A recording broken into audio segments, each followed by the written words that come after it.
Isang mapagpalang araw na naman po sa ating lahat mga ka-farming. Araw po ngayon ng pagpapatubig ko sa aking bukid. At ito po, ginagamit ko na yung solar water pump na pinagawa ko. Napakalaking tipid po talaga dahil hindi ko na po kailangan gumamit ng diesel. Sikat lang ng araw at on ng switch, tuloy-tuloy po ang paglabas ng tubig at wala po talagang kahirap-hirap. Salamat po sa nag-sponsor at shoutout sa'yo, baby.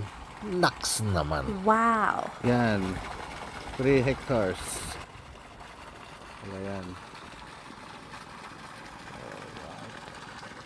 So, ayun mga ka-farming, success po sa tinagal-tagal po ng panahon na hindi natubigan tong bukid namin at ngayon lang po gawa nga po ng pinagawa ko na solar water pump na to. Sulit po ang gastos at ayan po, kitang-kita naman po natin na ang lakas po nung labas ng tubig. So magta-try po muna akong magsabog tanim. Kung hindi po talaga matutuyuan yung balong po ng pinagawa ko na deep well na to, pwede na pong patanim yung susunod kong pagsasaka. Hanggang dito na lang po. Maraming salamat po. Bye!